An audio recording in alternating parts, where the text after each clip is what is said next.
This touches on a quite different problem, which is related to the logic involved in a laboratory experiment, and whether that logic is sensible in light of the logic of the natural world, which is quite different in fact to the logic of a lab. In a lab, we perform experiments which explore what we think we know. That is, whether the predictions of our theories are confirmed by the empirical observations that we collect during our experiment. It should be relatively simple to imagine from this description how there can easily be methodological errors in the course of an experiment which can confound any results gathered, such that a null result can be evidence not that the phenomena is not there to be observed, but rather that one has some flaw in the methodology utilized to detect the entity in question. For instance, if you are testing for light, the presence of the light is not in question, so if you failed to find it, you would insist on looking again, and probably assume you made some kind of error.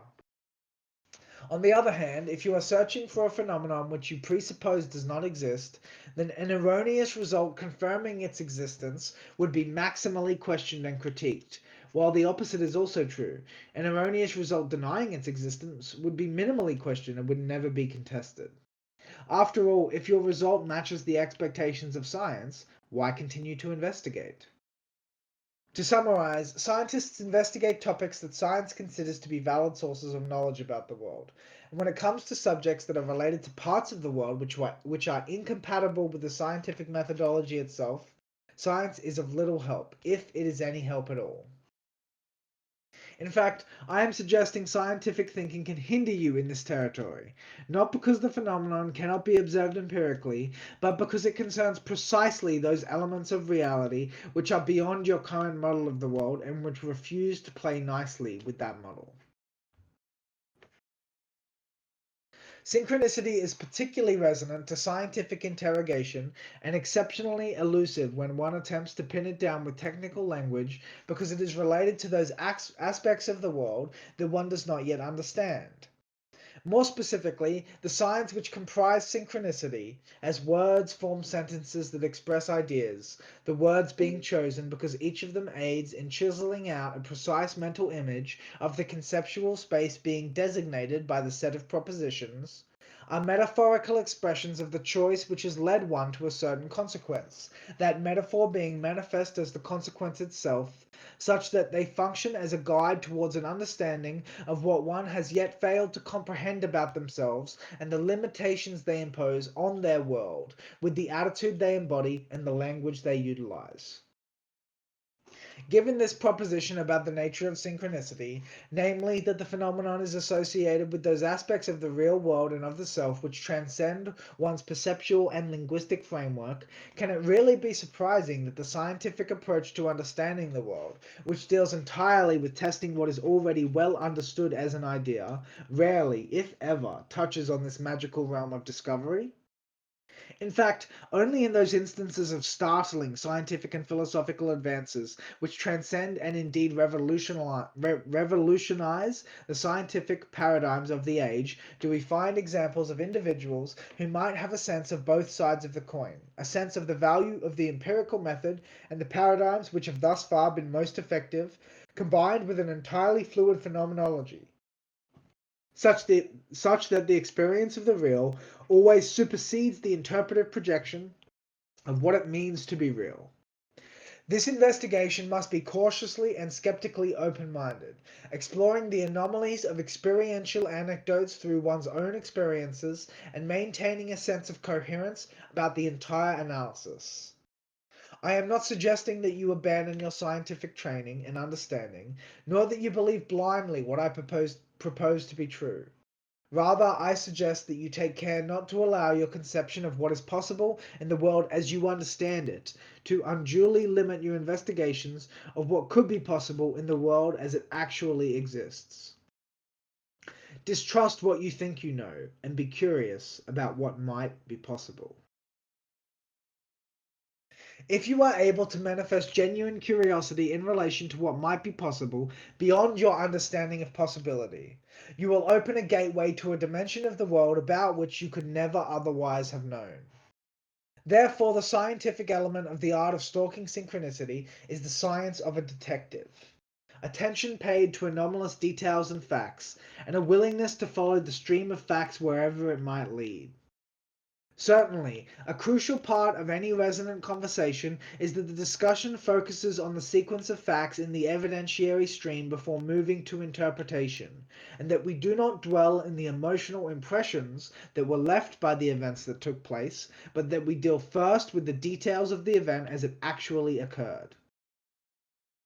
The ideal detective does not need to believe what he is hearing in order to listen well and to hear what has been said. Likewise, he knows that all the details reported in the experiences of those he questions represent contrary facts which must be reconciled by the explanation which encompasses the big picture of what is true, which is to say, what really happened in the instance in question. This model of the reality of some past event slowly evolves as it is exposed to each new detail, until it suddenly transforms into a theory which not only accounts for all the anomalous facts reported by the individuals who experienced the event, but in actual fact pivots on several of them in order to eloquently account for the nature of the anomaly as it transpired. In every case, however, this skill as a detective must be preceded by an honest curiosity, which is to say, a desire to truly understand what has occurred and what is occurring now. The present moment is a mysterious thing, and in order to manifest the detective within, you must similarly believe that in every moment there are clues to discover that form a trail of breadcrumbs which, if followed, will lead you, step by step, up and out of the cave, into the sunlight.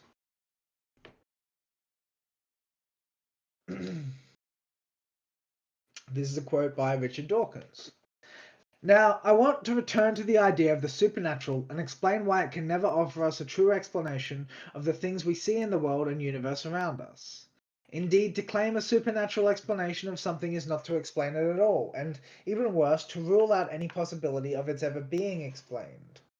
Why do I say that? Because anything supernatural must by definition be beyond the reach of natural explanation.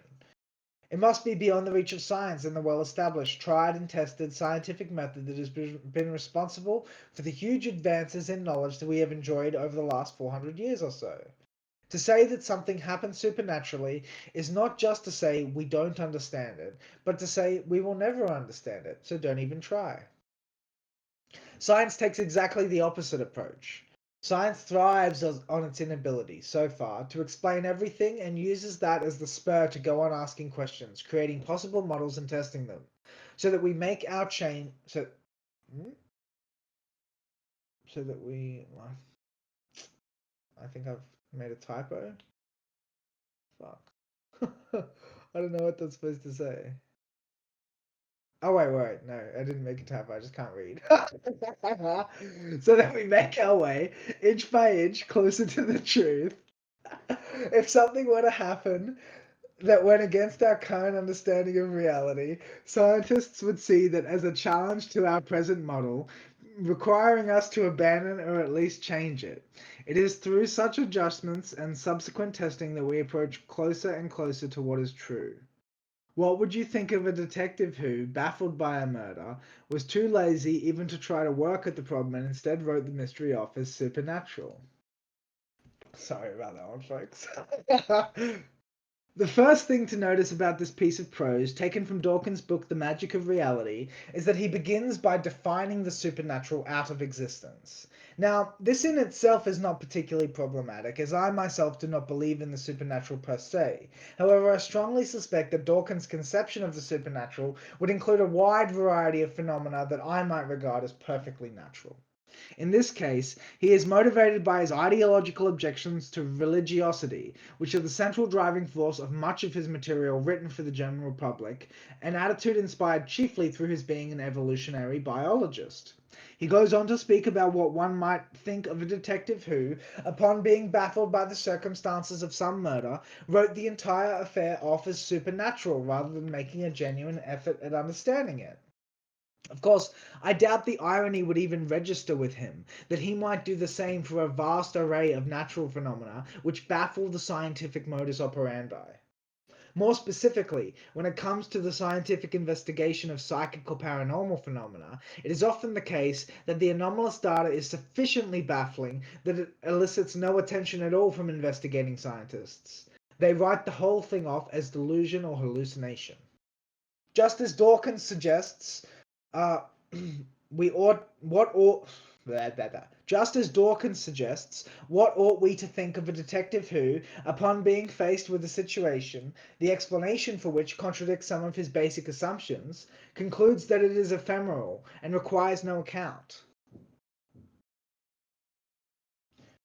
After recounting a series of statistical anomalies in experiments performed on ESP by a scientist called J.B. Ryan, Jung says the following. One consistent experience in all these experiments is the fact that the number of hits scored tends to sink after the first attempt, and the results then become negative.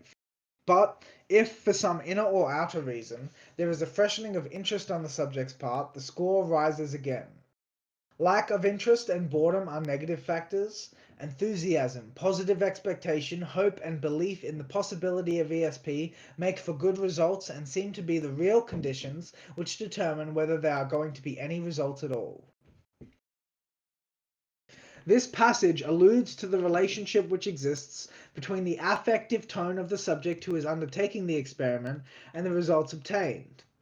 It is only when one manifests true and genuine curiosity in relation to synchronicity that they begin to notice that it was right in front of their eyes all along. And similarly, it is only when one truly permits the seed of possibility the space it requires in order to blossom into the lotus flower of entelechy that they are then able to achieve a true impression of what might really be possible.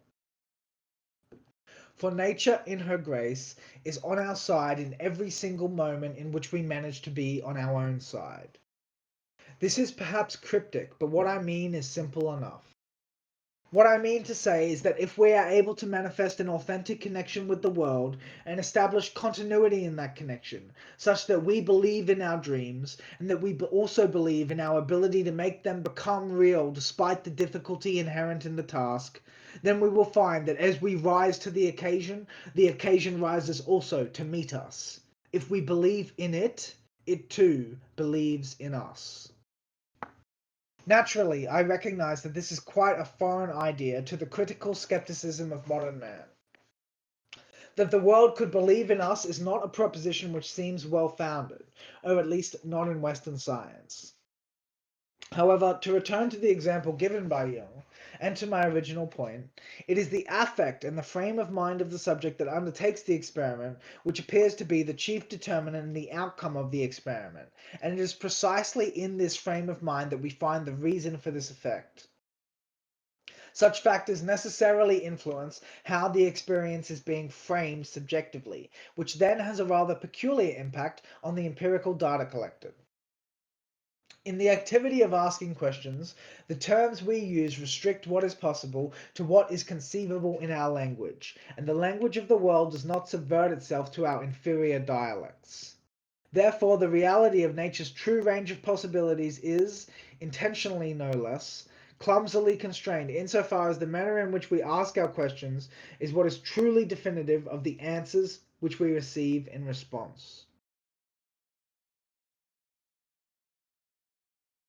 As a consequence of this, it should become apparent that the willingness to revise the assumptions upon which an idea, question, belief, or even an entire framework is based is an essential element of an honest investigation into the mysteries of the world, and more specifically into the synchronistic experience. In particular, it is the willingness to believe that such a thing could be possible, which is crucial to its phenomenal manifestation.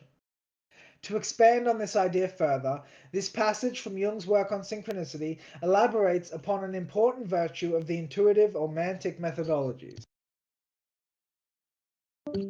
This virtue is receptivity to the whole situation, in that through the use of an artifact such as the I Ching, one must necessarily open themselves up to an answer given to a question that they did not ask. Perhaps because they did not know how to ask it or did not possess the requisite language.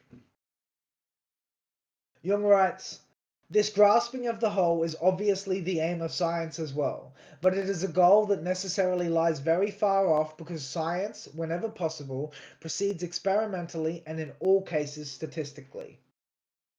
Experiment, however, consists in asking a definite question which excludes as far as possible anything disturbing and irrelevant. It makes conditions, imposes them on nature, and in this way forces her to give an answer to a question devised by man. She is prevented from answering out of the fullness of her possibilities, since these possibilities are restricted as far as is practicable. For this purpose, there is created in the laboratory a situation which is artificially restricted to the question and which compels nature to give an unequivocal answer. The workings of nature in her unrestricted wholeness are completely excluded. If we want to know what these workings are, we need a method of inquiry which imposes the fewest possible conditions, or if possible, no conditions at all, and then leaves nature to answer out of her fullness. In the laboratory experiment, the known and established procedure forms the stable factor in the statistical compilation and comparison of the results.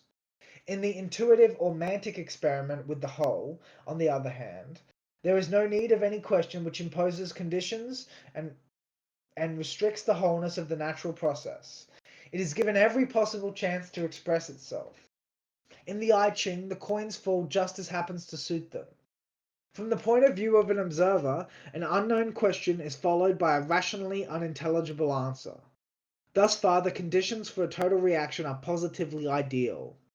The disadvantage, however, leaps to the eye. In contrast to the scientific experiment, one does not know what has happened. Jung also writes, the experimental method of inquiry aims at establishing regular events which can be repeated. Consequently, unique or rare events are ruled out of account. Moreover, the experiment imposes limiting conditions on nature, for its aim is to force her to give answers to questions devised by man. Every answer of nature is therefore more or less influenced by the kind of questions asked, and the result is always a hybrid product. The so-called scientific view of the world based on this can hardly be anything more than a psychologically biased partial view which misses out all those by no means unimportant aspects that cannot be grasped statistically. Jesus.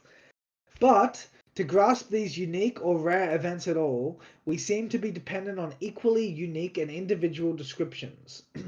This would result in a chaotic collection of curiosities, rather like those old natural history cabinets where one finds, cheek by jowl with fossils and anatomical monsters in bottles, the horn of a unicorn, a mandragora mannequin, and a dried mermaid.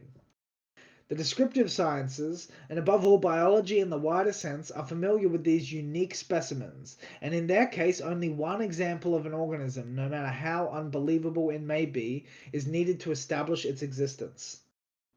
At any rate, numerous observers will be able to convince themselves, on the evidence of their own eyes, that such a creature does in fact exist. But where we are dealing with ephemeral events which leave no demonstrable traces behind them except fragmentary memories in people's minds, then a single witness no longer suffices, nor would several witnesses be enough to make a unique event appear absolutely credible. One has only to think of the notorious unreliability of eyewitness accounts. In these circumstances, we are faced with the necessity of finding out whether the apparently unique event is really unique in our recorded experience, or whether the same or similar events are not to be found elsewhere. Here, the consensus omnium plays a very important role psychologically, though empirically it is somewhat doubtful. For only in exceptional cases does the consensus omnium prove to be of value in establishing facts. The empiricist will not leave it out of account, but will do better not to rely on it. Absolutely unique and ephemeral events whose existence we have no means of either denying or proving can never be the object of empirical science. Rare events might very well be, provided that there was a sufficient number of reliable individual observations. The so-called possibility of such events is of no importance whatever, for the criterion of what is possible in any age is derived from that age's rationalistic assumptions. There are no absolute natural laws to whose authority one can appeal in support of one's prejudices. The most that can fairly be demanded is that the number of individual observations shall be as high as possible. If this number, statistically considered, falls within the limits of chance expectation, then it has been statistically proved that it was a question of chance. But no explanation has thereby been furnished. There has merely been an exception to the rule. When, for instance, the number of symptoms indicating a complex falls below the probable number of disturbances to be expected during the association experiment, this is no justification for assuming that no complex exists. But that did not prevent the reaction disturbances from being regarded earlier as pure chance. Here, Jung can be understood as saying that every answer given by nature is influenced by the kind of question she is asked, and more importantly, by the way the question is framed in the mind of the asker. Consequently, all answers derived are, in some sense, only as good as the question asked, and contain within them that seed of the type of thinking it took to conceive of the problem in such a way that this would be the most obvious answer. This speaks once more to the limitations which proceed from a linear scientific understanding of the world, which supposes that we now know what is real and what is not. The truth is, we do not know, and we are bewitched into thinking that we do. Synchronicity can be understood as the faculty of the psyche which serves to orient the individual even when they have become bewitched by some conscious projection, indicating from within the bounds of the enchantment that there is more to the world than meets the eye. Furthermore, when we are caught in a kind of impossible situation, wherein progression towards the goal is stymied by our lack of knowledge about what to do, often what one finds is that synchronicity manifests to unstick the self, giving one subconscious access to knowledge or a sense of direction, which defies the typically understood limits of sense perception. It is almost as if the transformation archetype calls to the individual, allowing them access to information which they have no rights to know in order to whet their appetite and make them believe, so that they will attempt to develop themselves. This is the call of that which is just barely beyond one's understanding, that mysterious force which impels one forward just as they get to the edge of what is safe, daring them to step beyond what they know into the real world. Ancient memory systems such as astrology and the tarot serve as other, perhaps more familiar examples of approaches to understanding the world and the self, which appeal to this broader conception of the world and draw on resonant associations which are not well understood, yet remain the subject of considerable consensus. Again, the merit of such systems is to bring into consciousness those elements of a situation or person that would normally evade the spotlight, which is the consciously projected curiosity of a question. Through these strange mantic systems, we are able to make contact with a wider notion of being receptive to reality, a certain kind of mystical belief that the information you most need to understand is resonating throughout your phenomenal world, and the act of consulting a system with a degree of randomness to it allows that resonance to manifest in conceptual associations which ring true for one reason or another and provide a certain cue upon which one is able to meditate. In these systems, we can see a definite decision that a practitioner need not understand precisely how the system they were employing worked, merely that it did. And in this way, we were able to construct intuitive memory systems which encoded knowledge in meaningful ways through associations we could not quite consciously justify. In fact, synchronicity is heavily associated with both the collective unconscious and the personal unconscious, which manifests itself when we are stymied by some situation or obstacle which prevents progress towards our valued goals. More specifically, synchronicity manifests precisely when we are caught in a situation where we must try to do what is, within the interpretive framework of the subject in question, simply impossible. It is in fact our unconscious or superconscious mind, depending on your preference, communicating to our conscious ego via metaphoric symbology the meaning which has thus far escaped the reach of one's ability to make sense. The signs are our invitations towards transfiguration and evolution. Consequently, they become most apparent to us when their recognition is of critical importance. The impossibility criterion is, in addition, very often the impetus for individuation and growth. Similarly, in the case of psychic phenomena, one can imagine that an organic psychic capacity latent within humans might require certain conditions in order to sustain its manifestation, which are in stark contrast to the constraints of a laboratory. Chiefly among these concerns is that the most obvious and intuitive objection to the limitations of the scientific method is that one can easily imagine a certain degree of affectivity, interest, and genuine engagement, which might be important to the manifestation of such powers, especially if the means of such things involves the sympathetic relationships between individual instances of consciousness. If we consider that simply becoming bored with the repetitive testing procedures could indeed have a negative effect on the testing procedure, we start to grasp the impact the scientific presuppositions have on experimentation. Hey guys, thanks for watching that lecture excerpt. For more, subscribe to my channel and don't forget to check out my Patreon and my other work linked in the description below.